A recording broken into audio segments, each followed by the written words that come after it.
name is Gary Matsuoka, and we're here in Laguna Hills Nursery in Santa Ana. It's not too hot today. It's a nice day.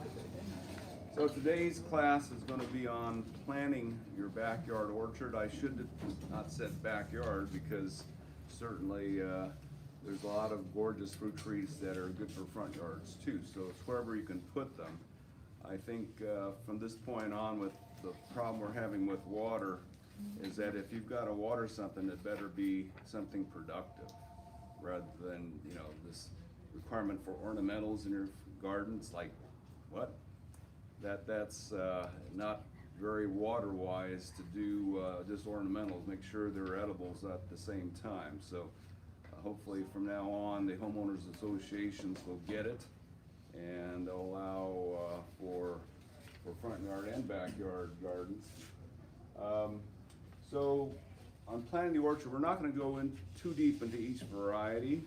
More or less, you know, just tell you what you can do, where to put it, how big to keep it, how to water it properly, things like that. So the nice thing about Orange County is we can grow almost anything. I mean, more so than you can in almost any other part of the country.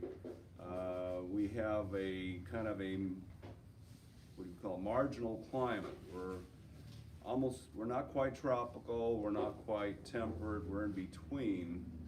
So the temperate climate plants like peaches,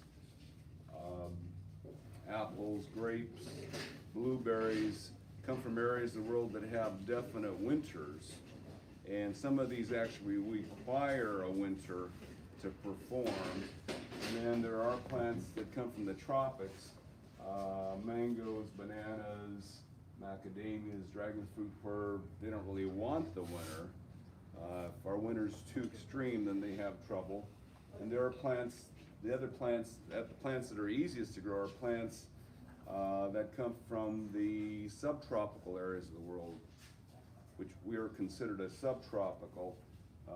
Things like pineapple, guava, figs, loquats, pomegranates. In our area location, you'll see a lot of these growing in abandoned yards. So they're right at home in this climate that we have. So now, you know, getting a orchard established, you've got to water them pretty regularly. So this year, you know, with the water restrictions, you will have to try, you know, of course, these are small trees. So that helps. The fact that this may only need a gallon a day during the heat of the summer the first year. By the time it's production size, that may need 5 to even 10 gallons. Well, what we'll talk about is keeping them small. Perhaps 5 gallons, even 8 gallons, 10 gallons of water per day. Now, so in the old days, what has really changed in the last 20 years is the size of fruit trees.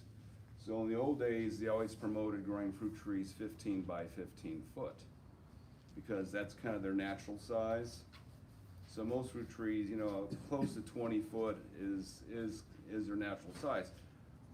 Couple problems, those trees can use 50 gallons of water a day if it's 90 degrees.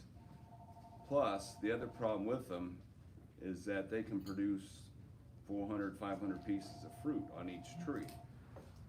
Now, it is true that if you have an orange, you know, I couldn't bring a citrus here because we're in a quarantine zone, but if you have an orange or grapefruit tree, if they make that many, you can probably still eat all of them because orange trees will hold their fruit for 5, even 6 months so that you don't have to eat them in 2 weeks. Now, if you have a peach tree with 500 fruit, you're giving away 95% of your fruit because all this fruit ripens in 2 to 3 weeks.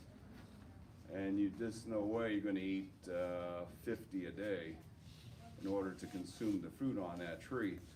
So the nice thing that they've discovered in the last 20 years is that the optimum size for a fruit tree and orchard is about 5 feet wide. 5 feet wide, you know, anywhere between 5 and 8 foot tall. That's the best size for a fruit tree. What they found out is that if you have, like in the old days, a 15 foot tall, 15 foot wide tree, the sunlight's only getting in there about 2.5 feet. So this is your productive area of the tree. This center area is non-productive. And it's a waste of space in the farm. So now they're saying, okay, best size and shape, they call the spindle shape so that the sunlight can hit everything about 5 foot wide. Not all fruit trees can be done this way, but that's our goal. And in a home orchard, it's not that hard. I mean, in a big orchard, the amount of pruning needed to keep it that size might be not economical, but in your backyard orchard, this is a hobby, it's not a business, so you can spend a little more time in trees and keep them about that big. So on a 5 foot wide tree, sunlight gets all the way through it, and the whole thing is productive.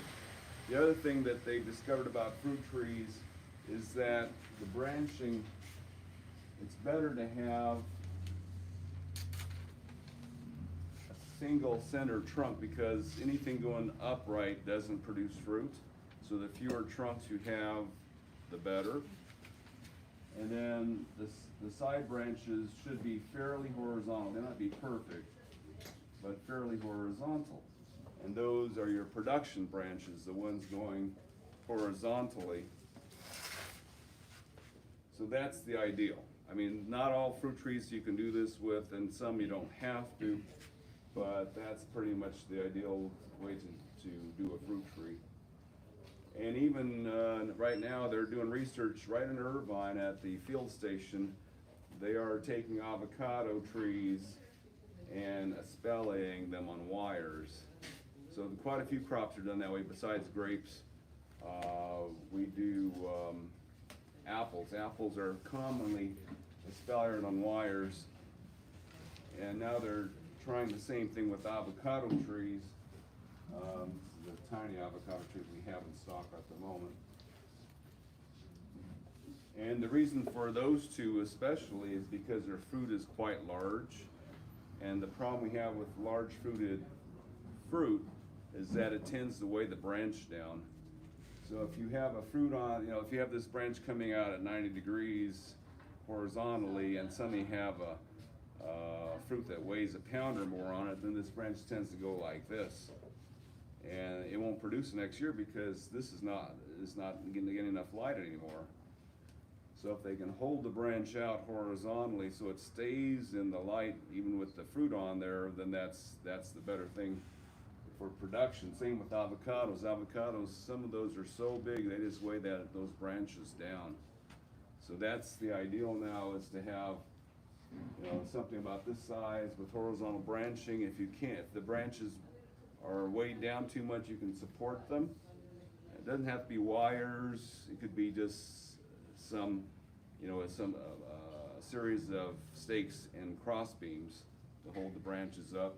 I've even done this on occasion, put a big stake next to a center of my tree and tied the branches to the top of the stake like this to hold them out so they wouldn't weep too much. Do they get stronger next year is the idea with that, obviously? If you They manage can. to keep them at a horizontal, they do better next year because Right. they oomphed up a little bit. That's correct. They get stronger. Yeah, we saw a little video. I've seen a little video on how they grow avocados in Japan, and in Japan they can't grow them outdoors because the winters are too extreme there. So they grow them in low Kwanzaa cuts, and since they don't have much room going straight up, they just grow 2 branches, one in each to the sides, at a slight angle going up, about 8 foot this way and 8 foot this way. And they're Kwanzaa cut, and they have row after row after row of these trees with branches going like this. And they said they get good production, of course, in Japan, and avocado costs like $5 or $10. So they can do stuff like that. Okay, so shape-wise, that's the goal. Again, not every tree has to be shaped that way, and not every tree can be shaped that way, but quite a few can. And also, because they're only 5 foot wide now, you can space them about 7 foot apart, 7, 8 foot apart. And the other thing, you know, one of the goals of anyone growing fruit is to have something ripening any day you go out there. And, you know, there's not many places in the world you can do that. We can do it here. Of course, in the tropics, they have some plants. But there are quite a few of the types of plants that can fruit year round. I mean, with citrus, you can find citrus that fruit. You know, there's varieties of citrus that fruit in summer and winter and spring, fall. So citrus covers all the areas. Avocados pretty much do too. There are avocados that ripen pretty much any month of the year. If you might need more than one tree to do it, but you won't need too many trees to cover the year.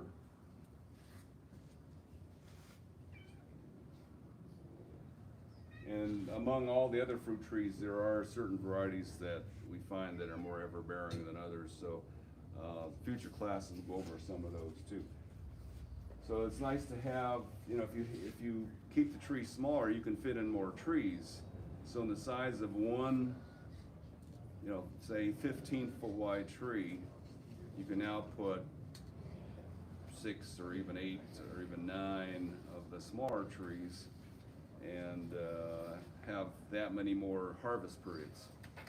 Like peaches, generally there are peaches that ripen between May and August that we can use. Apples, another one, there are some apples that ripen in June, and most of them ripen, and some in summer, most of them ripen in the fall, and some will hang on the tree till the end of winter. So apples, you get a good half a year on those too. Now, as far as sunlight, of course, fruit trees prefer full sun. Few exceptions, if you're farther inland, the heat can get a little hot there, but they prefer full sun. However, they basically need it the most for fruit that doesn't hang well at the ripening period. So with, you know, for the last month before they ripen, you need the sun on them the most. So it depends what you have. So the one thing about stone fruit, so stone fruit, peaches, apricots, plums, nectarines, things like that. Now these do have a winter chill requirement. And we're marginal with that. So there's only a few peaches we can grow. There's only a few plums that can sometimes be successful, and a few other of the stone fruits. One apricot that's done well in the area the last 4 or 5 years, because they need a colder winter. Now, the nice thing about these is that most of the stone fruit ripen when the sun's at its highest point in the sky. So between June and August is common for most stone fruit. That means you can give them a cooler winter by putting them on the north side of an object. So at my last house I lived at, we planted our cherry trees, pluots, things like that, north side of our house. They were getting shade all winter, which gives them a little more coolness. Now the chill that these trees require is between 34 and 55 degrees. Some literature says 34 to 45, but some of the more recent models and the models that seem to work for us say between 34 and 55 you get chill. So this year we didn't get much weather below 40, but we had a lot of weather between 40 and 55, especially in December. That whole month seemed to be between 40 and 55 degrees day and night. So we actually got a lot of chill, and if you're on the north side of a house, you get a few extra hours than you get a lot more hours than if you're on the south side of a house where the house is radiating heat off of that south wall. So, and then when they ripen, you know, this peach happens to ripen late July, the sun is there. So on the north side of a house, you know, in June, you've only got maybe, the house may be shading only about 10 degrees off of vertical. So you're not getting much shade on the north side in June. It starts getting longer in July and August, but For most stone fruits, that's not a bad spot to put the north sides of trees, north sides of buildings, north side, as long as they get that overhead sun, during the ripening period. Most stone fruit. The majority of stone fruit, yeah. Some stone fruit ripens as late as September.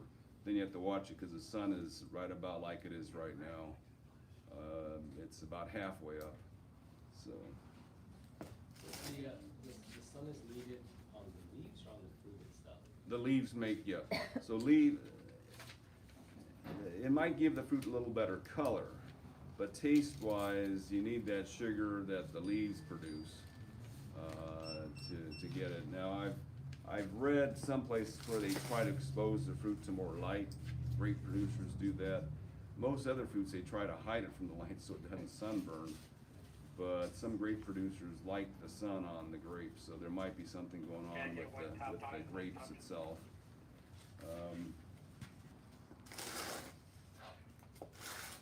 But yeah, the sun gives it a better color.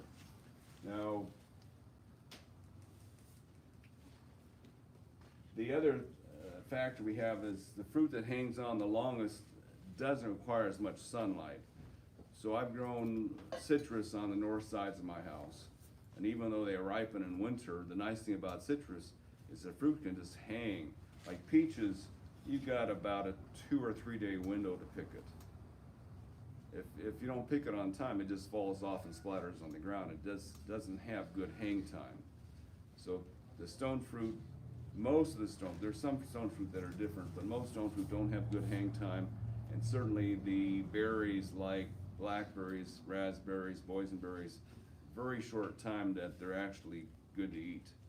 So those you have to make sure they have the sun on them when they're ripening, or else they never get sweet. Whereas the apples, I've grown apples in almost total shade. It wasn't on purpose. I grew them in between houses, and then some shade trees nearby pretty much covered them up. And they still ripen, it just took them longer. Grapes in nature grow in trees. So they're used to growing in partial sun. I mean, you see them out near Fresno in full sun, but I've grown grapes on the north sides of my house under trees. And I remember when I was a kid, my dad grew them underneath the lath house. So they're meant to be in partial sun. And grapes can hang on for months and months after the harvest period, so they'll eventually get sweet. So citrus, apples, grapes, you can get by with a little less sunlight. Just because mangoes happen to have good hang time too. So there are quite a number of fruits that have very good hang time. Do mangoes need full sun constantly, or? They would prefer it, but I've grown them in half a day or less. So, I mean, you'll get more fruit if you have a full day, but if half day is all you can do, then it still makes fruit. I mean, generally on fruit trees, each side of the fruit tree gets half a day of sunlight. You're just missing what the other side could have produced if you have a half day sun. How do you know you're in the 3-day window period? Pardon? How do you know you're in the 3-day window period, like to grab it first? You said there's 3 days. Well, that you yeah, pick it. so on stone fruit, to tell when to pick it, you can tell when it's rock hard. That's doable. I mean, if it's like a hard, like a regular baseball, it's too hard. When it gives us a little bit like a tennis ball, that's about the right time to pick a peach. And then a few days later, it'll just be mushy. So you can still eat it, but it's, I'd rather have it slightly firm to pick it. So, when I had plum trees, I would go out there pretty much every day for about a month, and just check the fruits. And if it gave it all on my fingers, I knew when to pick it. I mean, if it gave, I picked it. If it was rock hard, I just left it on the tree longer. So. You have to touch it almost every day. Yeah. Now, stone fruit you can check that way. Generally, apples you can't tell; they're always hard. Citrus, if they're soft, they're dry. If they're rock hard, they're full of juice. So with a lot of fruit trees, it's a timing thing. You just know, you have to learn what time, or just pick one and try it and see if it's edible, because you want your oranges to be hard as a rock when you pick them. That means they're real juicy. If they're getting soft, they're getting dry inside. That's not a good sign. So, yes. How about persimmon trees? The timing thing, I mean, you go by color too, or when the birds start eating them, you pick them. A lot of these fruits, though, it's timing. Yeah, because it's hard to tell. Can I ask a question? Where would you place persimmons? Are they in this group with the figs? So, as far as the, I don't know what the word, you have one group there, one group there, and one group there. Right, well, okay, so the trees that need a chill, that you have to place carefully in your garden, so all the stone fruit, peaches, apricots, plums, nectarines, pluots, pleuries, cherries, that whole family, they need cold. Apples, interestingly, even though they're from the Caucasus Mountains in Russia, don't need the cold. Or they can get by without. There's only 2 varieties that won't grow here that we know of. One, unfortunately, is Honeycrisp. It'll make fruit, but because it's an early ripener and blooms late, the fruit doesn't have time to size up. So they taste like Honeycrisp, they grow this big. But most of the apples, they have a test orchard of apples in Irvine, and they were astounded. And that orchard was there for about 10 years now, and all through those hot winters we had, they produced commercial grade quality fruit. So the apples can get by without the chill. Pears will fruit without a chill, but they have the same problem as Honeycrisp apple. Their ripening period's too early, so the pears can't get any size. So there's a few pears that have worked for us. We're still trying to figure out the pears a little better. This year we had enough chill. The pears flowered at their normal time, which is right now. In fact, they've already finished flowering and the fruit's forming. Whereas if we have a hot winter, when trees that don't get enough winter to trigger the bloom, then they'll wait and they'll wait and they'll wait. Like 5-6 years ago, the peaches were blooming and waking up in August. So were the plums, and anything that didn't get their proper chill woke up in August. They would make a few flowers, a few leaves, and that was it. They grow maybe this much during the year. On a year like this, where they got the chill, they just explode in flower. So you know you're gonna get a crop, and they'll grow 3 or 4 feet that year. They got that, that cold winter chill to develop all their flowering and growth buds. So that really helps them out. The apples like the chill, but they don't need it. So if you get a chill, what we notice, if they get a proper chill, their stems on the apples are longer, which is interesting. If they don't have any chill, the stems are real short and the apples seem to be stuck to the branch. But if they have their chill, they get a longer stem, which makes it easier to thin them and pick them and all that. So the persimmon is. Persimmons, even though they're from a temperate climate, don't need chill. So are they subtropical then? Or would you place them with a banana or? Well, with you a fig? can put them anywhere in your garden. You don't have to have chill on persimmons. So the deciduous fruiting plants that don't need chill, persimmons, jujubes, figs, pomegranates, those are the main ones I can think of. So they lose their leaves in the winter, but they don't have to. It's not a requirement for them to get production. Although when you strip them, they tend to bloom better. What does strip mean? If there's still leaves on them at the end of winter, if you take the leaves off, the next set of leaves comes out a little easier. Got it. So we noticed, so we did, some of the things we noticed when we had those hot winters, some of the figs never went to sleep. They produced year round. And the jujubes and the persimmons woke up really early. So the earlier it got warm, the earlier they woke up, whereas peaches, the hotter it was, the later they wake up, because they're waiting for winter. But the persimmons and jujubes did not wait. As soon as it was warm, they were growing and they were fruiting without any problem. So we know that those, mulberries, another tree I didn't bring one in. The mulberries don't need the winter. A lot of years they're evergreen, or a lot of years they have been evergreen because of the warm winters. So they go bare if it gets too cold, but they don't have to get fruit. How far away can they be if they're cross-pollinating?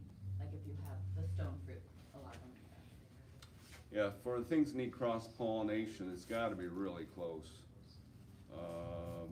The adjacent tree if possible. Now, with pollination purposes, there's ways you can cheat, of course. So if you have a pluot in the front yard and a plum in the backyard, all you have to do is cut off a blooming branch of the plum, put it in a vase, and put it inside your pluot tree. So you can do stuff like that too. Pollination is difficult some years because trees wake up at different times. I mean, when we had a winter like this, everyone's saying everything bloomed all at the same time in my yard this year. It was just cold, and then suddenly incredibly warm, and everything. We've seen this in the past too. The late 80s. I remember everything in my yard bloomed in February that year, just like this year. Everything bloomed in February because we had a cold back. See, we had, I don't know, this cycle, we're going through another cycle it seems, so we don't know what's going to happen the next few years because in the early 80s, we had really hot winters. And I remember we're throwing away plums and peaches. They just wouldn't wake up. And I didn't wait till August. I didn't know that they would eventually wake up in August. So we're just tossing them in June. There was no leaves, nothing going on. And then in the late 80s, we were cold winters. Those were the coldest winters we've ever seen. December, the average night temperature was in the 30s. And on the radio they give you frost warnings every night for LA. Haven't heard that since 1990, but 1990 was when the cold hit the coldest. I don't know, not all of you were alive then, or gardening then, but December 23rd and 22nd, I think it was, 1990, we hit 23 degrees in this area for like 4 hours, and the little puddles of water had ice this thick that didn't melt till noon, 2 days in a row.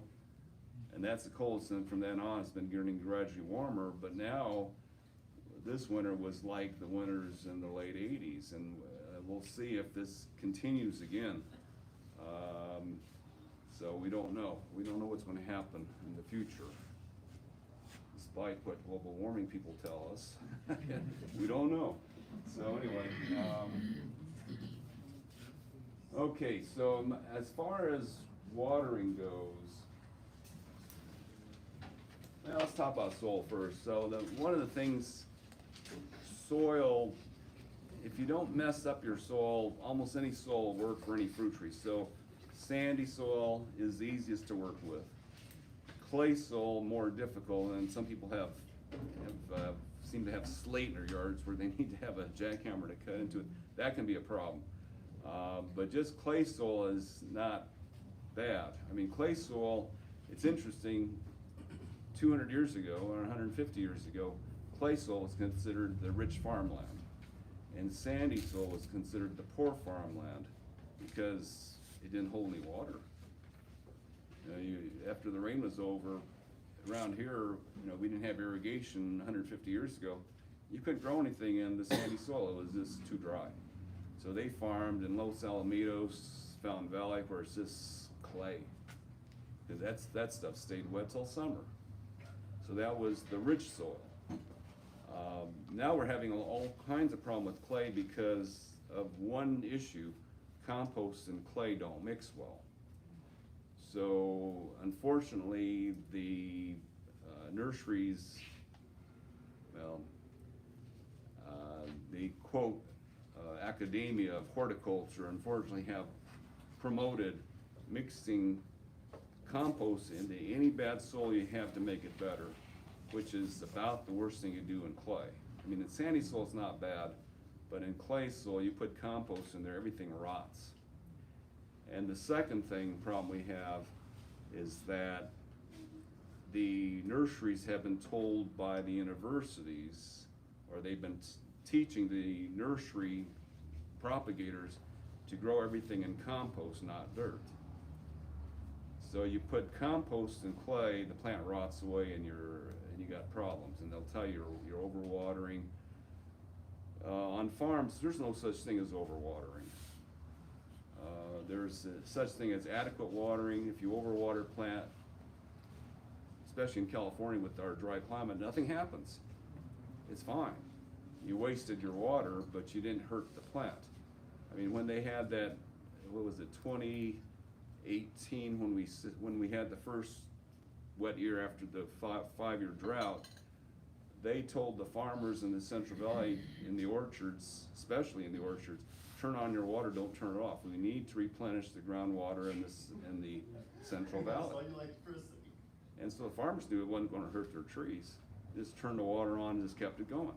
Get that ground really wet, so the water goes in deep and gets that groundwater, So if you water too much in your yard, we have groundwater here too, and you just replenish the groundwater here. Now you lose it if you evaporate it, so don't waste your water that way too much. But so there's no such thing as overwatering. Now what's adequate water? Most fruit trees, most trees in general, the roots in the ground go about a foot deep. And they've documented that for the last 40, 50 years. The U.S. Forest Department went around the country in the 60s, 70s, 80s, just pulling trees out of the ground to see how deep the roots were. So on a good forest area, established forest, they said 60% of the roots were in the top foot and 90% were the top 2 feet. If the soil's really sandy, they might go a little deeper, and if it's really rocky, they said in some canyons that are just full of gravel, the roots can go down 20 feet because they need to breathe oxygen coming through the surface of the soil. So in cities, you rarely see roots a foot deep because we're always stepping on the dirt so the air can get through it as well. So your root system's going to be pretty shallow, and that's natural because they have to breathe oxygen. So if you're trying to keep the ground wet, this is the area you need to keep wet, the top foot. And if you have really sandy soil, maybe a top 18 inches. And don't dig a deep hole 2 foot down and water down there because there's no roots there. You're just wasting water. You gotta keep it close to the surface. The healthiest roots are near the top. And the only way you can check that, those little moisture meters aren't very accurate. They'll tell you your soil is wet until the plant is totally dried up because they're too sensitive. The best way to do it is with a stick. So if you have a stick about pencil thick like this, piece of rebar the same size. So farmers, before they had computers, and some farmers still do with a piece of rebar, especially you get that rebar that's shaped like an L, just get it and push it in the ground as far as you can push it. And if you can push it by hand a foot and a half deep, you're right on target. The tree is happy, it's nice and moist. If you can only push it down 7 or 8 inches, your tree is thinking that it's somewhat on the droughty side, so it'll probably abort all its flowers, not grow too much. It'll stay kind of dormant. So if you want it to produce, you've got to keep the entire root system moist, and that's usually about a foot at all. And now there are critical times in a plant's life cycle when it absolutely can't cheat on that. When it's blooming, that's when it's the most sensitive, and then at the very end when the fruit's sizing up. So for about a month before you pick the fruit's sizing very quickly, and it needs a lot of water. If you don't water that much, it stays small. And some vineyards found out that especially wine vineyards, that they'd rather have the fruit small because the juice is more concentrated. So, as long as you're not interested in big fruit like most wine vineyards, they said that they found on grapes they get by, what was it? 60% of their proper watering, I can't remember what it was now, it was either 60% or 2/3, that the wine grapes can get by on 2/3 of what they normally would give them to keep the soil moist the right depth. They can cut back the water on them and still get perfect wine grapes. They'll be smaller, but they'll have all the sugars and everything they need and flavor they need to make good wine. Now that's done with computers, so don't try to do it at your house unless you are set up with you know, a soil moisture probe and all that, so you can figure out exactly how much water to give them and not kill them. Quick question. Yes, I've had citrus get yellow leaves, and people who claim to know say they're being overwatered. right. So that's a compost problem. So if you don't buy a fruit tree from us, generally it's in compost. And even some of the fruit trees we sell are in compost, but some trees don't have any trouble with that. But citrus have lots of, you know, my first job back in the 80s with my dad, or 70s, I started working from the 80s, was try to keep the citrus green, because even in those days, the growers were told to plant them in ground up wood in compost. And because of that, if you watered them every day, they would turn yellow in 2 or 3 days. But if you watered every 2 days, they would dry up and drop the leaves. So I had to go out there and figure out how to water these things, not every 2 days, not every day. So I worked 6 days a week, and every half a day I'd walk out there and see if they were dry yet. And right when they're dry, I'd have to really soak them good, because, you know, so citrus, I thought, boy, these things are too hard to grow. Until we got a citrus tree from an orchard supplier, not retail. The orchard supplier had grown them in pure sandy dirt. Put them in the ground at my house. That, they were next to other plants getting watered. That soil just stayed looking wet all the time. No problem. The tree grew 3 foot that first year and had a crop. So if I have a tree that the previous owner planted, the root ball is very soft around the root ball, 6 to 8 inches is put your finger to it. Am I just stuck with that, or can you repair that? Okay, so one thing about citrus that's different from all the other fruit trees is they don't like the trunk getting wet when you water it. And in your case, what you should do is try to water in a circle around that tree, not too close to the trunk. Then you won't be getting the original root ball wet either, which helps it out. But on citrus trees in orchards, they usually use micro sprinklers, little sprinklers, and they point them away from the trunk, outwards. All the other fruit trees, you can put them the other way. The trunks aren't messed up when they get wet. When citrus trunks get wet, if they have any damage on them at all from an animal or physical damage, then they get gummosis, which is a infection they get. I'm not sure if it's bacterial. I think it's bacterial, just from a wound getting wet. So they try to keep those trunks dry, but most other fruit trees, a wet trunk doesn't hurt them at all. So, and in your case, if the original plant had compost in that original root ball, which might have been this big, anywhere from this big to this big, if you can water around it rather than through it, then that'll help keep that stuff from, get your roots a little healthier. But generally what we tell people to do, if you don't buy a fruit tree from us, bare rooted when you plant it. Now, not all fruit trees can be bare rooted, especially avocados, you tend to lose a lot of them. But we bare rooted, before we were put in a citrus quarantine here, we bare rooted thousands of citrus before we sold them to customers. We put them in our soil that doesn't have wood product or compost in it, and did not lose a single one. I don't think we lost a single leaf bare rooting those citrus. When you bare root, do you take it up and shake it and put it into your mix? And what can we do at home with our yellow? Can we dig out the stuff and just put your mix You can in do there? that.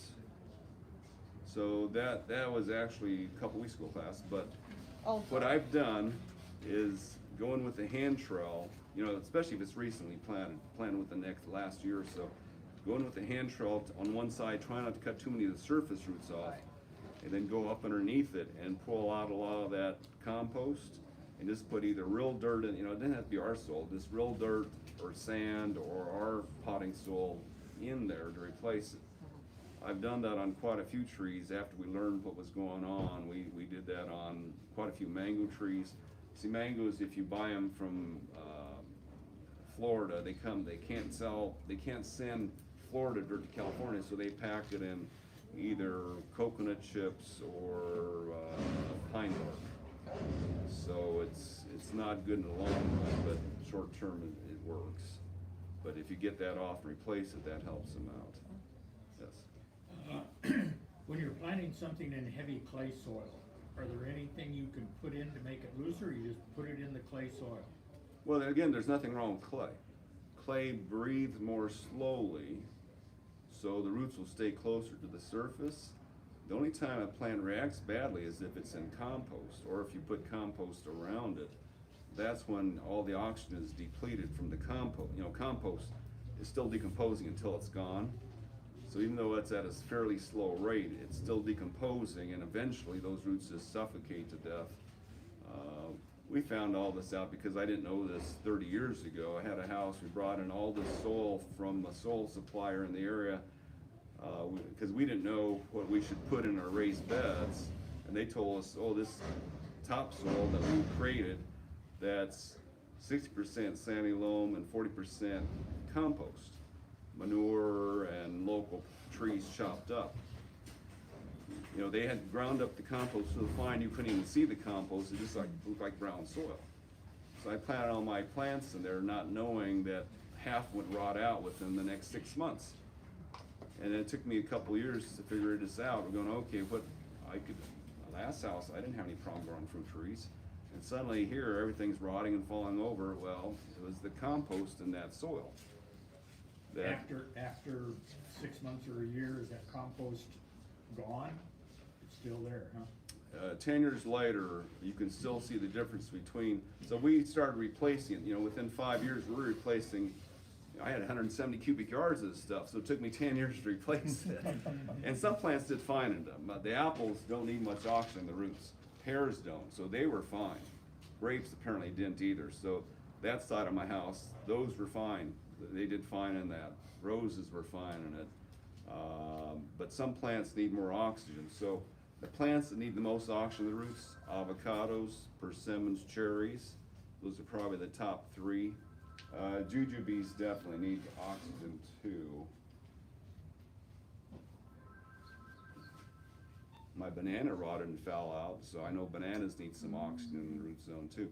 But they're all fine in clay if there's no compost around them. Because my backyard was clay, and my persimmons, my second try persimmons were fine. It's just that first try in that compost, they wouldn't grow in that. So they languished for years, and finally you had to pull them out and redo them. Yes. So most of the stuff you buy from the big box stores is Compost. It's like composted forest products. Yeah, our industry hasn't figured this out yet. They're starting to. They're starting to. I've been preaching this for 30 years, almost 30 years, 27 years, and nobody listens. However, one of my employees who is a Master Gardener says they finally showed my soil video at the Master Gardener's class. So, I mean, the smart people know I'm right, but the ones that are following their instructions are pretty adamant that I'm not, because they haven't done the research. You know, they're just, you know, there's a lot of people who learn from the wrong people. That's the problem. So, yes. So what else do you put in if you have clay, what else do you put in there for the tree? Do you put any other nutrients? You can't fix clay. Okay. I mean, you can, you know, the only way you can, clay, the only problem is air penetration in the ground, but that's not really a problem for the plant, because it just lives closer to the surface. So it's not a huge problem. I mean, you know, 40 years ago, no one had any problem with clay soil, because we didn't grow plants in compost 40 years ago. It's just in the last 30 that clay has become a problem soil, because everybody's promoting putting compost in the ground and everything's growing in compost. That's the problem. But clay itself really doesn't have many problems. It doesn't drain real fast, but again, there's no compost in the ground, that's not a big problem either. Water doesn't kill plants. If it's got adequate oxygen in the water, it's fine. What about covering with mulch and let the worms and bugs do their channeling? Yeah, you want mulch all over the ground. So the ideal, in nature, there's 5 inches of dead stuff on top of the ground. That's where the nutrients are stored. So the soil, your soil is just for root health. It's not there to provide nutrition. It's not there, for nutrition primarily. It's not there for nutrition. Whereas anyone who makes potting soil other than us thinks the soil has to be nutrition. So they use the nutrition as the potting soil. Where in nature, the soil is just quartz. So your basic soil is just sand, silt, and clay, and if you melt it, you get pottery or glass, because that's what soil is. It's quartz or glass, if you want to call it that. Silicon dioxide is soil. It's not there to provide nutrition. All the dead stuff on top of the ground provides nutrition. So you need that dead stuff, or else you need ground covered living on top of the soil, or both. So that's important. Compost is good on the top. That's it. So Right. Compost, that's all it's good for. That's it. Don't put Well, that's where it belongs. Okay. So we're not- Yeah, it decomposes properly on the surface. If you bury compost like in a landfill, you get methane gas, which is poison, because it can't decompose in enough oxygen. So compost piles, you keep turning them. You got to keep the oxygen. And again, there's no such thing as finished. People keep on arguing. We only use finished compost. Well, there's no such thing as finished compost. Finished compost is carbon dioxide in the water. It's going to decompose slowly. There's a fast decomposition. The first 3 months, real fast, hot decomposition, and then there's slow decomposition, which takes maybe a year or longer to do, or even 10 years to do that. And if you put it in the ground, it might take forever. Because that soil I had that had compost, and 10 years later, you can still see where I replaced the soil, the weeds were growing, flourishing. Where the soil with the compost in it, the weeds won't even grow there. So we knew that, if the weeds can't grow, then, it's not even, that's terrible soil, yes. What about manure? Well, Like- that's, like that's, just like the compost that's ground? nature's compost. Great Plains was all buffalo manure and dead plants. So that's ideal. We don't like to see it in our garden, but it works well. On top. Yeah, on top. So if you were to have kind of a clayish area and you were to just kind of start from scratch and put some trees in there, would you first, till it and get it all in, and would you put compost on top? How would you go about it? Well, okay, so it depends on your yard. So like my last house I lived at, they purposely packed my yard with 2 foot of clay, and even though my front yard's sandy, they said they packed the backyard with clay because I've got a 10-foot drop off behind my house, and they don't want it to absorb water. So I knew I was in trouble, because you couldn't put a shovel in that. And they didn't want me to mess with the soil. They said, leave your soil alone, it won't absorb water so that the hill won't slide. So I was kind of stuck. I just built up, that's why I brought in 170 yards of the wrong soil, because I built all these raised planters to plant my plants in. Because there's no way I was digging that soil. And there's no way I can fix that soil, 2 foot of clay, Now, you can't add anything to clay to make it drain better. You can add stuff to make it breathe better. If you add a lot of sand or pumice to it, it'll breathe better. But if you add, it doesn't drain better. It's just like if you have a swimming pool, you throw sand in there, it doesn't drain. You can't make it drain, so all I can do is build up. The higher you are above the grade of the clay, the better it drains. So I made raised beds, and then fill it with the wrong soil. Then we fill it with the right soil, which is this sandy loam. So yeah, that's part of it. And then let's see, what were we? So you water every day or weekly once? So all the research they showed found that the more frequently you water, the less water you need to apply. That's different. So if you listen to the water district tell you, the more least frequently and deeper you water, the less water you need to apply. But in agriculture, they found out it's exactly the opposite. The more frequently you water, well, of course, this is a production plant, so you want it to be productive. If you don't want it to be productive, you can water just less frequently and let it just, sit there and be dormant for the year. But if you want it to be productive, you gotta keep, the ideal is to maintain the soil moisture even. In the old days, we didn't have the technology, so you flood irrigated the farms once a week, so it was really wet, then really dry, then really wet, then really dry. They found out the plant's much better if it's very even all the way across. So the most advanced farms, there's one farm we read about that waters 18 times a day. And they said they saved 30% on their water bill.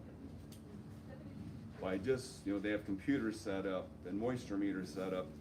So they water every hour, exactly what the plant used the last hour. For all the hours of the day, the temperature's above 80. It's above 80, the plant's using water. Below 80, they're not using as much.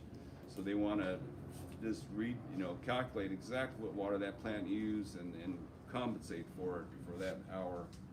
And they said they saved a lot of money on their water bill. Yes? Quick question on the compost. When I apply the compost around the tree, I stay so far from the trunk, or can I go all the way up to the trunk? Or The only tree I would keep it off the trunk is citrus. citrus? Okay. Yeah, they're a little more sensitive. I'm not sure if it's because they're grafted or what's going on, but they're a little more sensitive there. But any other fruit tree, pile it on. And then I don't need to dig it in. I read something Don't where you dig kinda it in. dig it in. You're just saying lay it right on top. Dig it in, you kill your roots. And then the last one is the micro. I can't pronounce it. Mycorrhizal fungus. So in nature, the nutrients are recycled. 95% of the plants rely on this fungus in the ground. Now, you've heard of truffles. That's the fungus that lives on the roots of oak trees. It recycles all the dead oak leaves back into the oak tree. So all these plants that we're looking at require a mycorrhizal fungus, but you don't have to apply it. You can in a pot because they're not in potting soil. But pretty much there's mycorrhizal fungus in your ground. That'll be the right ones to work. You don't have to apply it. I talked to the researcher who went up to Mount St. Helens after it blew because they wanted to see how fast that 200 square mile area got repopulated with the fungus. They said 5 years. That whole area was repopulated with the fungus spores. They just blow in, and then it got established, and then it helped those fir trees and all those trees get established in the native soil there, which is pretty much rock.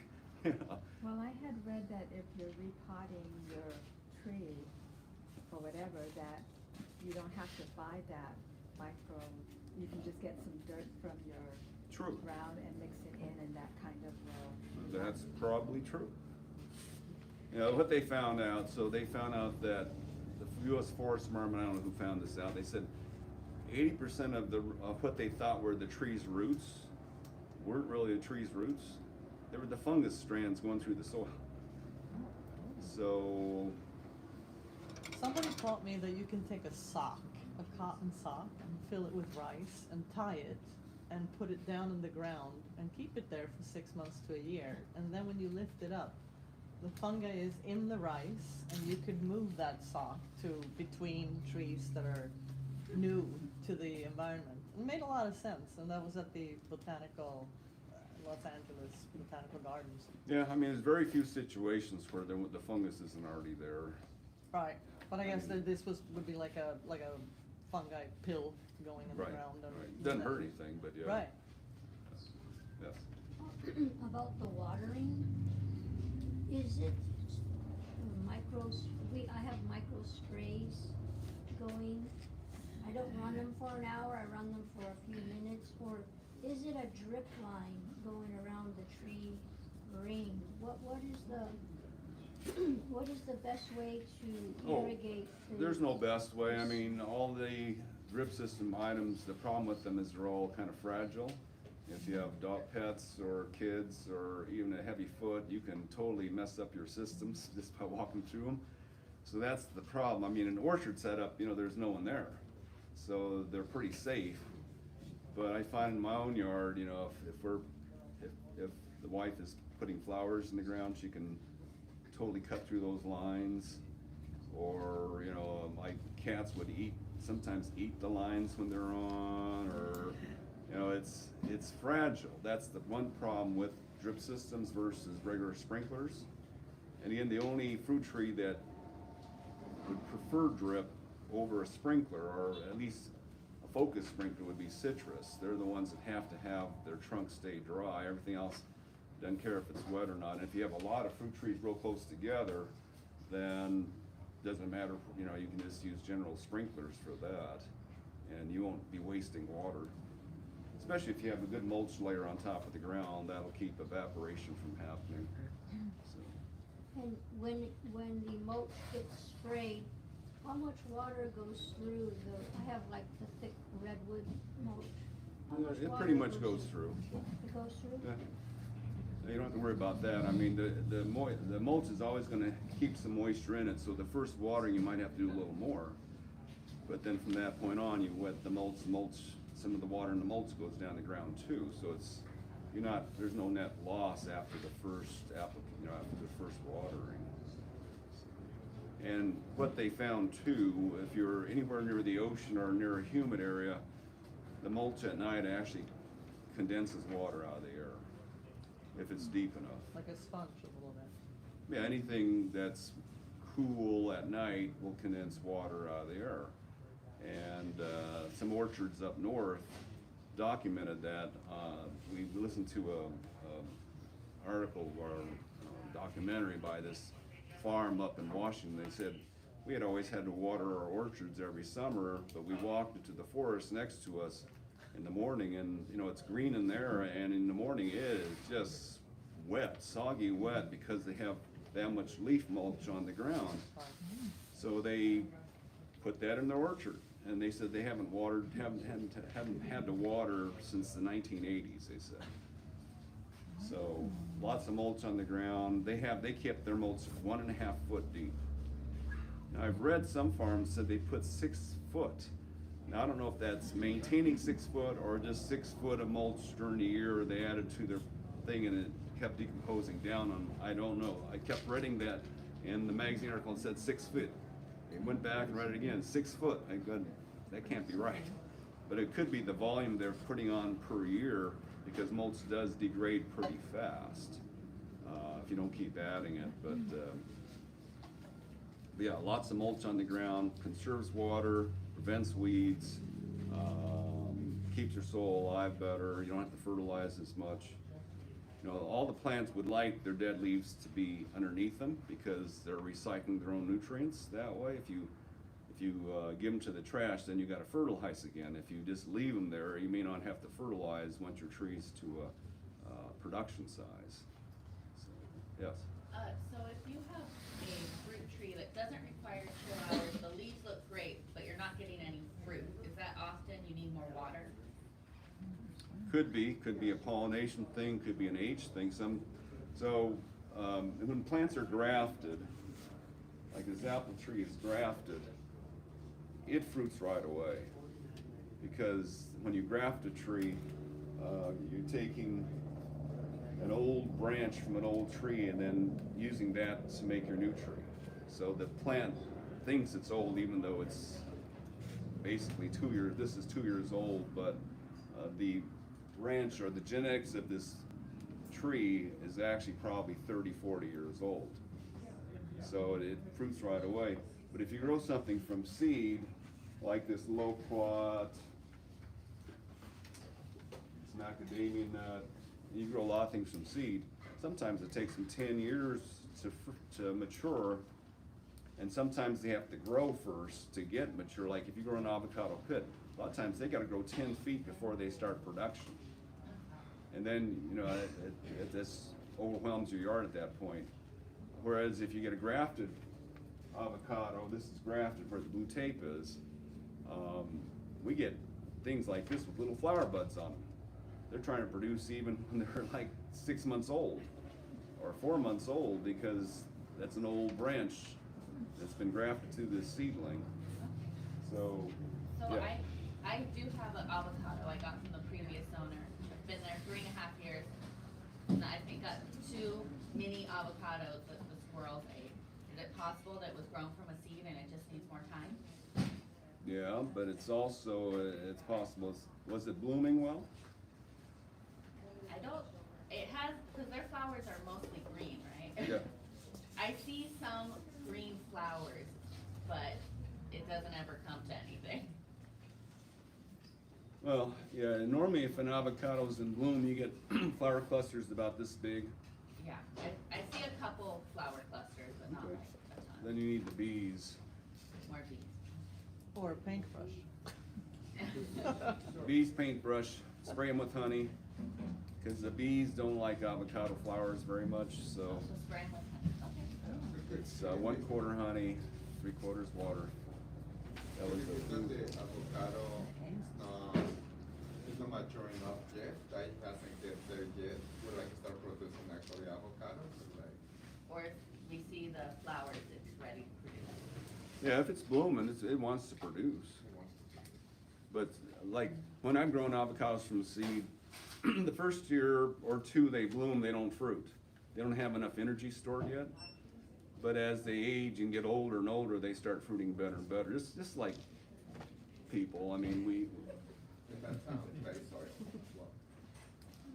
that's okay. I mean, getting clay is not, clay is only a problem if there's too much water and the water doesn't move anywhere for weeks and weeks, then the water itself runs out of oxygen and then the roots rot. But if the water doesn't sit there for very long, then clay, there's no problem with clay. It's just a matter of stagnation that can be a problem. And again, there's, some of these plants need more oxygen than others in the root zone. Okay, let's see. Can I ask you one question about the mulch? Sure. We have an abundance of live oaks on our property, and those leaves are not very charming, certainly when you don't wear shoes. They don't seem to decompose very easily. Can they be counted as mulch? Sure. Yeah? Cause I keep like brushing them away, but Oh, yeah. they're high in nitrogen. Well, everything that new leaf needs to be created is in that old leaf, Okay, so, so keep them, yeah, you want to keep them. got it. So, okay,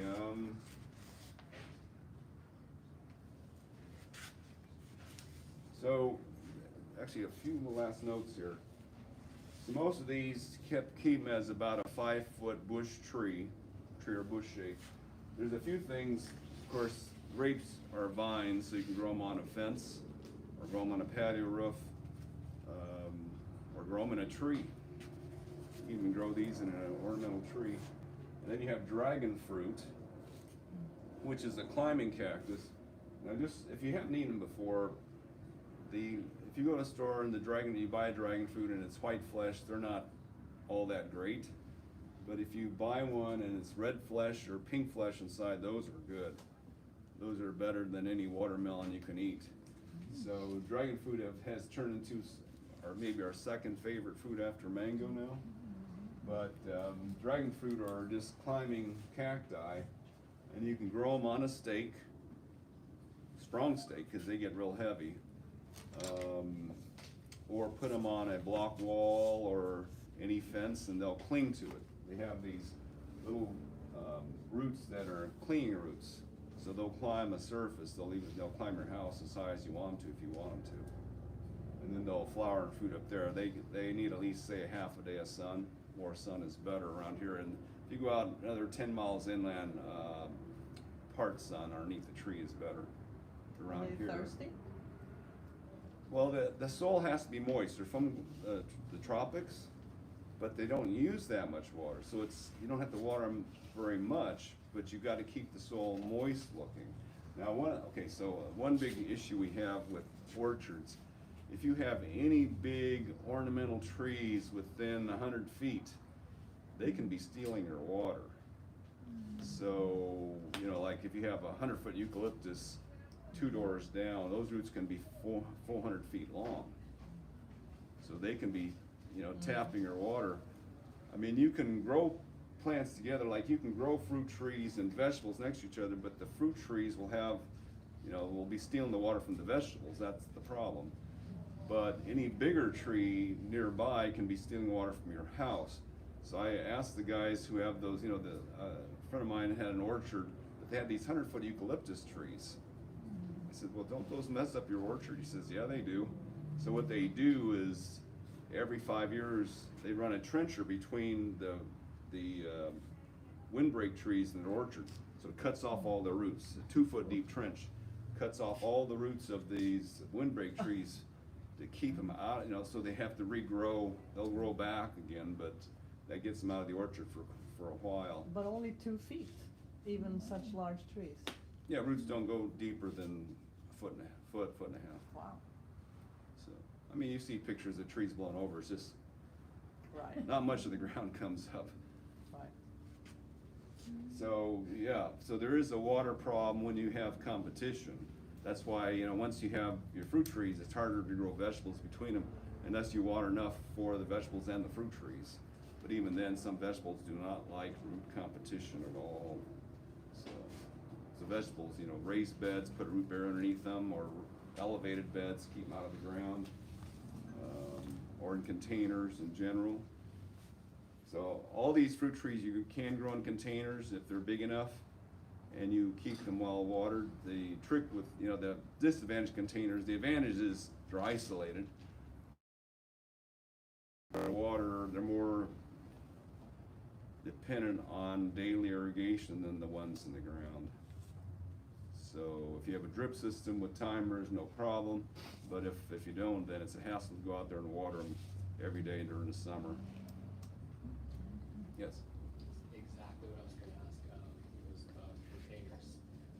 Is there anything that you specifically wouldn't recommend that doesn't do that well in containers? Everything we've tried, 10 years ago, I would have told you avocados aren't worth it. Now we've seen how well they can produce in a pot. I've grown persimmons in a half barrel, 75 fruit. That's as good as I've done in the ground, really. And my friend did a avocado tree in a 24-inch box, which is equivalent to a half barrel, 80 fruit. I couldn't believe that. And they were reed avocados, those huge avocados, and he had 80 on a tree. And I was going, because I didn't think an avocado would do more than 5 in that size. But once he showed me 80 fruit, I'm going, okay, that pretty much kills that. You can grow anything in pots and get a good crop. You have to use the right soil, of course. Most potting soils will kill them. Unless you grow a fig or a loquat, they can take any soil imaginable. Pomegranates can too, but most plants would need a better soil. Our top pot is what we usually use for permanent trees and pots. The last 2 days, pomegranate, all the blossoms kind of fell down. There's more on the tree. Is it because of the hot weather or the watering? Well, maybe lack of water. We haven't had much, we've had some rain this year, but not very much. Watering is pretty good. Well, check the moisture ground, put a stick in there and see how far you can push it. So pomegranates, if we get heat like this, you're gonna get a good crop. If we have May gloom and June gloom, then they often abort everything and you don't have much. But the sun really gets the pomegranates We going. have like 4 on one, and I kind of lift them off a little bit here and there. But yeah, this is critical stage for water right now, so make sure they've got the moisture in the ground. We're not that far off our yearly total. Up north they're having trouble because they didn't get their rain, but here we got close to 10 inches, and 13 is our average. Of course, we only got it in 2 storms. So kind of weird that way, yes. When you have the plants in half barrel pots, is it very important that you feed them maybe more than you would in the ground? That's a Because- good comment, because it's hard to put mulch in a pot, so Yeah. you're more dependent on fertilizing them yourself. But if you have a big enough pot, you can put a lot of mulch on top, and that'll feed them too. Okay. But if you can't, because like our instructions are with fruit trees and pots, you fertilize every month of the year.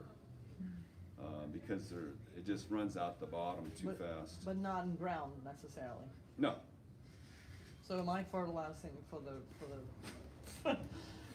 it's not necessary to fertilize my fig and my oranges and my avocado now with, Well, there's a few fruit trees, so citrus, they always say, the research shows the more fertilizer you put on between January and July, the more fruit you'll get. But it's the opposite for avocados. So I'm not sure whose research is more done more. They say with avocados, you fertilize 3 months before the bloom and 3 months after. If you fertilize during the bloom, then a lot of the tree will instead put its energy toward new leaves rather than fruit. Whereas citrus, they say the exact opposite. Fertilize while they're flowering, you get more flowers and more fruit. So I'm thinking the other philosophy for avocados is more proper. That seems to make more sense to me, not to force the growth when they're blooming and fruiting. So fertilize well before and well after rather than during, but I don't know, I haven't seen too many research articles on that point yet. All of my trees are in the half barrels, and they seem to be very wet, so I have cut back on some water this past couple weeks, because they seem very, very wet. I haven't gotten the mulch yet, so. What potting soil are you using? Yours. Okay. Had to make that first, okay. And they gave me the micro stump before that I put in before we got the bare root trees. So what kind of mulch should I put with that? I know there's different kinds. And when I do fertilize, I just put the fertilizer on top of the mulch and it just. It'll go through if you're watering from the top, it'll make it through there. Well, you can't, there's not much room on the tops of pots, so you can't put something too coarse. The garden compost we sell, which is a real fine textured mulch, is what I've used in pots. Chicken manure is fine to use on pots, just a thin layer. Because it's not a whole lot of. Right, there's not a whole lot of lip space. So do I then just need to keep replenishing? Right. As much as I can? So what were the ones that you? Well, chicken manure and then the garden compost that we sell, both of those would be good for a nutrition source. Now the other reason we mulch in the garden is because hot soil is just too hot for the roots, especially if you're on clay. So, they documented it down in Texas. If you have bare dirt underneath your citrus, well, this is a grapefruit orchard. So bare dirt, grapefruit orchard, 90 degrees in June, the soil temperature 1 foot deep where most of the roots are, 120 degrees. oh God. Which is way too hot. Roots are perfect between right around 85. So they found out if they cover the ground with 3 inches of mulch, 86 degrees in the ground 1 foot deep, which is perfect. So you need something on the ground. You don't want bare dirt around your plants, otherwise you're gonna mess up your roots. So a lot of plants look cooked when the ground gets that hot. Roses absolutely cooked. Doesn't kill them, but they don't look good at all. And apple trees look cooked when the ground is that hot. They want something covering the ground. And it could be something alive too. I mean, cover crops work, daylilies, anything low, geraniums. That's fine too, but just a good mulch, deep mulch is fine. Keeps the soil cooler, stops the weeds, prevents the water from evaporating, helps condense water at night. There's no minuses when you do that. So what's the best mulch for your yard over a drip system? There's no best mulch. And every time you cover your drip system up, you lose it. You can't figure out where it went. Oh, really? Well, Plug the holes and- I mulched over my drip system, and then unless you diagram your drip system and you come back there and go, okay, where'd that go? You gotta start moving all the mulch aside and figure out where it was. You have very strong opinions about stuff, and I love hearing it. What's your opinion? You're probably gonna go forget it, but Curapia, that UC Davies developed. That's a good plant. I mean, it's spreading beautifully, and it's so dense you can't hit it with a hammer. Is that something that's good. Suffocating in the end, do you think, or? No, the only competition, so what they found out is if you have undercropping underneath your trees, when your trees are mature, there's no extra water being used. So you can have as many plants underneath mature trees as you want, and the amount of water used by the entire yard is the same. So they said when mature trees are in production, all their pores are open, they'll evaporate as much water as the air can hold.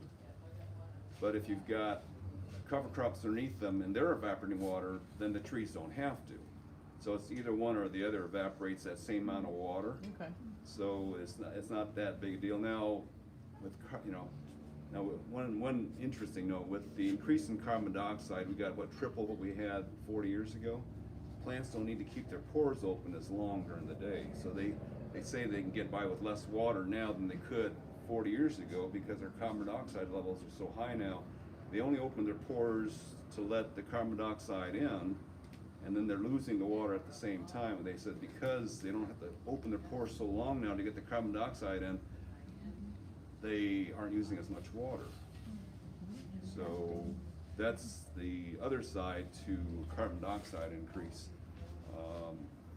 All this people who've been taking satellite photos of the Earth for the last 20 years have commented that the Earth is a lot greener now than it was 50 years ago. Especially the desert areas because of the increase in carbon dioxide. They don't want to promote that too much. They kind of keep it to themselves, but they say the Earth is a lot greener because of the extra carbon dioxide. I mean, it's off the beat, but most of the plants evolved when carbon dioxide levels in the atmosphere were much higher. The plants that evolved when they were lower were things like grasses, corn, sugarcane, evolved with lower carbon dioxide levels, but most of these plants evolved when the carbon dioxide levels were way much higher, and they needed a lot less water than they do now. So, that's. Question about the tree growing. So we'll take my new apple tree, for instance, got it here, have your soil, it's the bare root. So put it in a pot, it's doing great, and it is hitting leaves all along the trunk, in addition to the thing. Do I leave everything along the trunk now alone while it's growing? I mean, obviously we're not gonna have leaves this far from the soil, but do I need to be concerned that it's growing all along the trunk? Do I get rid of those later when it's not? Well, I mean, how? so on fruit trees, especially if you do it the modern way, we like branches all the way up and down the trunk, as many as you can. Okay. About a foot apart on most, so if you're training it like we showed, 5 foot wide, then your tiers of branches should be about a foot apart. So these are a little close right now. So as the tree, I wouldn't touch too much right now because this is the first year of this tree's life now. So we just let it go until at least till summer, and then you can start doing a little corrective pruning to get your tiers done right. And certainly the bottom tiers are still productive. So you can, but So treat those ones at the bottom just as I would treat the ones at the top. yeah, just let them go for now. Go, see what Now, happens, okay. just so you know, certain plants are much better at healing wounds than others. Apples and pears tend to be, among all trees in nature, they said apples are the best healers. So you can massacre an apple tree any time of its life and it doesn't die, it doesn't kill it. Okay. It just repairs this wound and gets going. Whereas peaches, apricots, cherries are about as bad a healer as you can get. So with peaches, if you do too much pruning in one area, you can kill that whole tree. So it's never good to cut too close to the trunk on a peach. You always want to leave a little stub there. You don't want to get too close because on plants, the trunk actually goes out onto the stem a little ways. They call that the collar of the branch collar. That's part of the tree's trunk, and if you cut into that, you're actually damaging the main tree. And he said if you cut off too many branches on a peach tree, you can actually kill the whole tree. So you be careful on peaches, nectarines. The stone fruit family in general is not a very good healing family. So if you take an old peach tree and chop it down to get it shorter, you can kill it. So the short-lived trees, another thing, life of a tree. So apple trees can outlive us. There are orchards that are 150 years old. Peach trees, on the other hand, the modern peach orchard, 13 years. they said they reach peak production right around 5 or 6 years, and after 10 years, they start declining, and by the 13th year, they've declined. Now, again, you may not need that many peaches. So, you know, for a homeowner, 25 years is okay, but the tree is on its last legs at 25 years. Generally, all the pruning you do on a peach tree to keep it very productive causes all the wood inside to die and rot away. So usually after 20 years, you got a hollow tree, and it just falls over and collapses on you. But that's normal. Yes. Is there any tell sign for fast killers versus like slow killers, like slow killers? I didn't catch that. Is there any tell signs for like fast killers versus no fast killers, like for the trees? Is there any like way that you can tell like whether like a tree is gonna heal fast versus not so fast if you harm it? I still don't understand. Yeah. Okay. So you say like some trees are fast killers, some other trees Fast don't kill healers. as fast. Oh, Fast healer. healer, oh. Yeah, thank you. So is there any tell sign for you to tell that?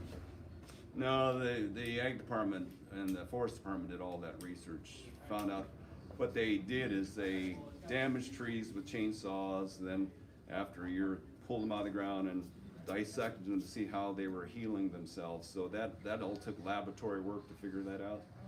But apple trees are the best healers in nature. Birch is probably the worst, but peaches, maples aren't too far behind that. You can kill birch trees by topping them. Might not die immediately, but they're on their way out once you top them. So yeah, I mean, generally the longest lived trees are the best healers. So apple trees, olive trees, pomegranate trees can live quite a long time. I mean, grafted trees in general can't live forever because that grafting is kind of a weird thing that we've done to them. So like citrus trees are all grafted. Usually they can go about 40, 50 years. Although lemons only live 15. Eureka lemons are a short-lived tree. Yes. So if I have that 5 by 8 foot model in my head, and I imagine when the branch exceeds that envelope, can I just pinch it off? Is that a good strategy? Mm-hmm. Yeah, you want to try to keep them from, the top branch is a little shorter so that the bottom branches get the light too. Yeah, so when we get to individual crops, next month we'll start talking about that, I believe. Then we'll talk more about how you train each tree. Because apple trees, the same branch can be productive for decades, whereas the peach tree, 1 year. You have to alternate branches on peach trees. On apple trees, you can keep the same branch around for decades and it'll still be productive. So there's huge differences between how we treat trees. So, Is the avocado something that could be kept to the 5 by 8? yes, because my friend's tree that produced 80 avocados is only about 4 feet wide. If you can get 80 avocados, they say Hass avocado trees only produce, the full-size 15-footers only produce 100 fruit per year, and you're getting 80 on this tree that's this big. That's a better tree. And my neighbor's avocado tree was planted a year and a half ago, but now it's getting pretty big, and it's really close to the wall where my fruit trees are, my 5 by 5 fruit trees. Is there a way to trench a 2-foot to keep those roots from coming into What kind of walls between your house and a his? cinder block? That may do it. Cinder blocks, if they're made well, they've got a 1-foot deep footing, and the roots don't get underneath it that easily, although you can trench along your side of the cinder block wall and install a root barrier. I don't sell them here, but I think at Orange County Farm Supply. So you make a trench, and there's this plastic strip, thick plastic like a trash can thick, and you just put it down in that trench. They sell 18-inch and 2-footers. I would say the 2-footers are better, but 18 inches is probably adequate. And you just line the side of your, or you can pour concrete in there too. And so the roots don't get from their house to your house. Yeah, it's literally right on the cinder block wall, and then my fruit trees are 4 feet away. But you'll get free avocados something, so. Yeah. That's all I'm thinking. Kinda going back a little to the containers, you mentioned the avocado. Have you seen or heard of apple, cherry, and mango in containers? They're fine. So even So apple the trees, biggest problem with apples is the soil temperature. So wood is better for apple trees. If you put them in black plastic and that thing heats up in the summer, the apple tree looks terrible. Doesn't kill it again, but it doesn't look good. So that's one thing about containers that we'll go over on our container class in 2 weeks, 3 weeks. But some plants like it hot. I mean, avocados, they're coming from Central America. They don't mind the heat. And citrus don't seem to mind the heat at all. So it just depends on the tree. Cherries, we lost a lot of cherries in black plastic. Heat in the summer, this rots them out. I'm looking at your picture there, 8 by 5, let's say. And did you say 7 to 10 feet between them? Do the canopies touch each other then? I Well, mean, we'd rather are you not. talking about, are you talking about 7 feet between the canopy or from The trunks, trunk? Really? So they're actually in each other's business? they'll be close. Right. And that's okay? Right. Well, you know what's really interesting, this is recent research, but the first house I lived at back in the 80s, I planted all my fruit trees 7 foot apart. Like your trunks 7 Yeah. foot apart? In my backyard, I had a tree every 7 foot throughout my backyard. My wife didn't like it when I got Yeah, you married. could She says barely it walk looked like an there, right? orchard. Yeah, you're like. But trying apparently that was the proper distance. I had no idea what I was doing at the time. I just wanted a lot of fruit trees. So now, okay, so there's another option that you can do, that Dave Wilson Nursery. So Dave Wilson, who grows most of these fruit trees and for all the nurseries in California, they've done their own research on backyard orchard culture. So they said you can make hedges out of just about any fruit tree, Yeah. 3 foot apart, keep them about 4 foot high, bevel them, like this. To me, 3 foot's a little close, but it's doable. We've seen a lot of yards done that way too. The other method is, instead of so my second house I lived at, I used the Dave Wilson method for, okay, instead of one fruit tree that was 8 to 10 foot wide, I put 4 or 5 fruit trees in that space and let each fruit tree be part of that canopy.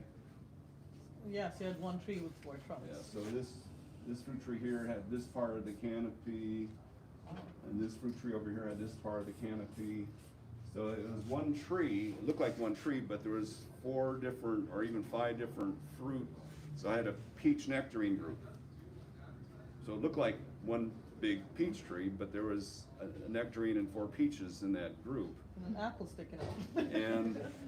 And they pretty much kept to their own quadrant, which is interesting because, branches in nature, they try to get away from each other, they try to go toward the sunlight. Yeah. So I didn't get much crossing at all. I was kind of surprised that they didn't cross much. Only if you have a bully in the group. The rootstocks help determine that. If you have all in the same rootstock, they're all kind of the same vigor and they tend to be, but I had an apple group where I had 1 apple on standard rootstock. That was a big mistake. And it just wanted to take over that whole group. Everything else was on semi-dwarf. Did you plant it in the same hole? Yeah, they're saying 18 inches between trunks.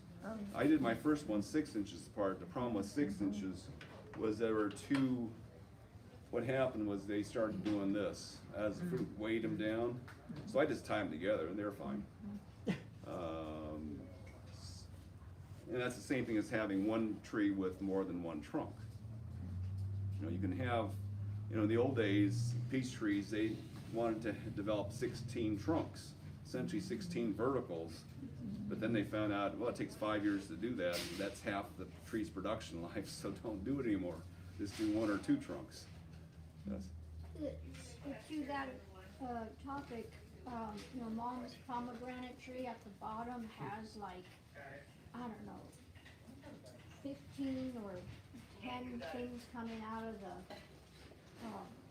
Yeah, suckers, new trunks coming out. And That's should common. that be reduced Yes. or?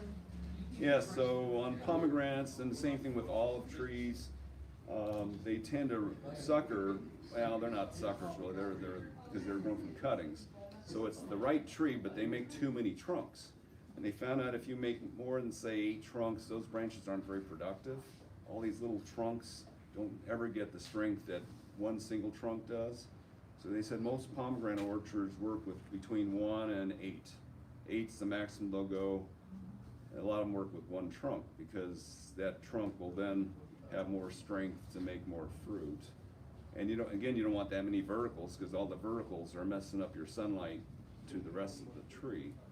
So it's better to be 1 trunk and more horizontals than to be lots of upright trunks. But same with olives, they sucker a lot from the ground.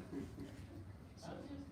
And then on the north side of our house, which always seems to be a dead part, it doesn't get much sunlight, but the soil seems to be always moist. And there's maybe 6 feet or 7 feet before we have the cinder block. I just learned from this class that could be a nice area for a few dwarf fruit trees. Right, lemons don't need much sunlight. I've grown loquats between houses because they ripen May, June. This year they're ripening early. A lot of people grow dragon fruit in that area, but apples can work there, and then your stone fruit would be fine if you get the sun in the summer. Because it's mostly in the shade, but if the soil is always moist, especially when it rains, it just floods like 2 inches. Well, apples and pears like it muddy. Those are 2 fruit trees. They say, I have an apple book written by an Oregon orchard guy. He says, you can't grow apples in California, it's too dry there. Because in Oregon, they get, 30, 40 inches of rain or whatnot in the winter time. So they said their soil is wet 5 foot deep at all times. So the apples would love it there. They like wet soil. Pears like wet soil.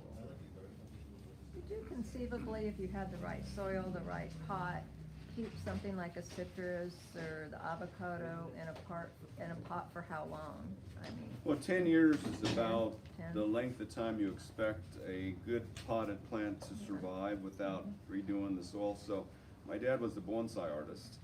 So what they're taught to do is how to keep a plant in a pot forever.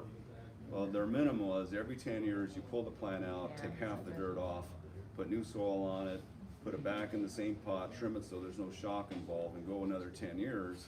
Some plants you do every 2, but most of them you did every 10. And we do this, you can do the same with fruit trees. They did that back in the 1800s, early 1900s in Europe. They created these big boxes, good boxes with removable sides, so you can take off the side and remove the dirt.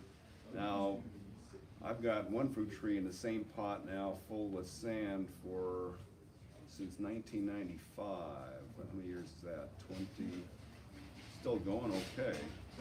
My citrus died after about 16 years, and it was in a pot that was an urn, so I couldn't do anything with it. So, yeah, 10 years is what you'd expect. I'm about 6 years, and my citrus, my grapes in a pot this high and only this big around, 6 years now. The flame, and it's loaded like this is. Yeah. Yeah, I just don't know how Yeah, long so it- 10 years, how long no it lasts. problem, and beyond that, my philosophy is just start a new one. Yeah. It's easier to start a new one than to fix the old ones. I was gonna put my 6-year ones in the ground, but it might be better starting fresh with a new one for the ground, leave those in the pots and see how long they last, maybe. That brings me to a question. I bought 3 avocados, not from you, which was the first mistake. 2 are still alive, the 3rd just literally gave in, and we ended up severing it at the ankles, essentially. My husband was like, let's just throw it away, and I said, why can't it just sit there? And now it's got little leaves coming.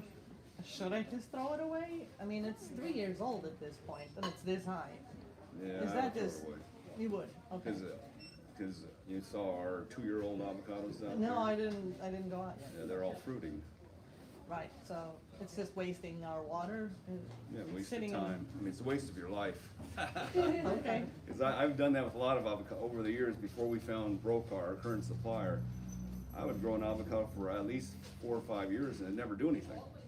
It might make 1 or 2 fruit. Even the big ones I bought put them in the ground, they never do anything. Right. They wouldn't grow. So after 5 years, you just give up and plant another one, and after 5 more years, give up that one, plant another one, it's just a waste of time. So when it dies from the top, is it probably my supplier? Yeah. Which sometimes is Dave Wilson, by the way, I think, but not bare root. Well, Dave Wilson doesn't grow avocado trees. Oh, So, so it's probably the one starting with an M, Monrovia, maybe. I don't know which one they it do is, so- some. Yeah. Well, again, it's not the nursery's fault. They were brainwashed by the universities to all use compost Right. as soil. But if they die from the top, could that be a water issue or probably not? No, if you lose a lot of the plant, that's usually a root problem. Okay. Okay. I'll be going home with avocados. Loquats, I consider them weeds, they are. Can you bring down one that's gotten too big? Bring it down in size easily or a little bit at a time? Well, I've butchered them a But, lot, yeah, but, they do die easily, so. Oh, they do. This is the neighbors. It's really our tree. If it's on the fence line, it's both your trees, really. Yeah, cause they suffer a lot from fire blight, which is Huh? from a wound. It's very Fire healthy. blight, yeah, if you don't see any problem with it, you might just, you know, if you cut it down so there's no more leaves, then it'll take a year off before it fruits again, cause I've done that too. Just topped it off, cause it was getting too tall, so I just topped it off, so it grows leaves that year, but it won't fruit the next year. Well, it has another one coming up right next to it that's 6 feet, and I'm going, oh boy, now we're gonna have 2 of these. You know, got enough loquats already. Yeah. But yeah, it's the neighbors. You wanna get, I said you wanna get rid of it? It's my neighbors. So the loquat, quick question, I have a loquat, I guess it's a male, cause I've never had any fruit and it's really tall, is that? Well, there's no males in the No male? loquats. Now, you can have an ornamental loquat instead. There's something called a bronze loquat. The new leaves are Yeah. bronze. And it gets really tall? Yep. I was gonna chop it down because it's like, it's just growing, except that we did have, there's a hummingbird, it was a hummingbird nest there, and we just let that go, so just get rid of it. I have a question, the dragon fruit tree, can you grow it in a hanging basket? No, it's a lot of weight. The fruit and the plant itself is just solid water, so it gets so heavy. I mean, usually the people who grow them use a 4-inch post. In Asia, they use concrete blocks, stack them up and let them grow on that. Because they're heavy. It's a heavy plant. Is that in the epiphyllum family? Yeah, well. I've heard you could actually get Yeah. a fruit on an epiphyllum, Yeah. but I don't know how old. Yeah, they've crossed orchid cactus and dragon fruit. Because I have one at my house. So dragon fruit in general is white flowers. Orchid cactus has all the other colors. Right, I have one. So they've gotten one, it was done in Germany, but, well, I think everybody's doing it now. But I've got one called Connie Mayer, and it has these deep pink flowers. And it makes really good pink flesh fruit. We're going, okay, this is really good. Just let it grow and see if you get fruit on. I always pick the flowers off. Well, one of my friends is a epiphyllum expert, and he says he eats the fruit in his epiphyllum since they're kind of bland. Question on that dragon fruit, if I was to, let's say, buy the dragon fruit and put it against the block wall, so I dig it down, how close to the block wall would I do it, and how would I train it to go against the block wall? Well, if you just lean it on the block wall, it'll attach to it. Okay, but if I have to take it out of the pot, put it in, and then just lean it. We've done it, left them in pots and do it too. I mean, a lot of dragon fruit doesn't need that much water, so a lot of farms actually grow them in big tubs, 7-gallon, 10-gallon tubs. We've grown a lot of them in 15-gallon pots and never put them in the ground, and they just sit there and fruit. And then just put it against the wall, and let it attach to the wall. You know, all along our back wall are dragon fruit in 50-gallon buckets covering that back wall. And then you put a wood stem like that in Don't there? need to. No, because They'll it's just gonna go attach against and the go. wall. Can you Okay. keep them low, or do they only fruit when they get taller? They'll fruit on the ground. Oh, they will. A friend of mine grows dragon fruit on the side of his hill. He doesn't do anything. He's got this big pile of dragon fruit that's like this high and about 30 foot across. Just draping down the, Yeah, he says it's fine. I mean, he doesn't train it. He's got horse property, so he doesn't have horses. So he says, this fills a big gap in my yard. And he says he gets about 100 off it every year. Just reach down and pick them. wow, with occasional water, not a whole lot. Well, ideally, if you water a little bit every day, that's, again, you can use less water, but yeah, they're not, it's cactus, so you don't have to water them. They'll stay alive. Okay, thank you very much. Thank you so much. Have you seen the ones grown behind Dinah's house on Pueblo Nuevo? Dinah Beatty. They're right, that huge house up above, they, I didn't see that. they've got huge structures. I wonder, what are they doing? It's dragon fruit.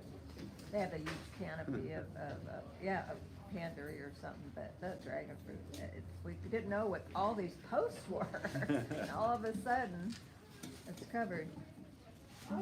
That one in the middle, they're rented, but the oldest tree is dead. I tried to tell them to cut it, but is that gonna hurt our good trees?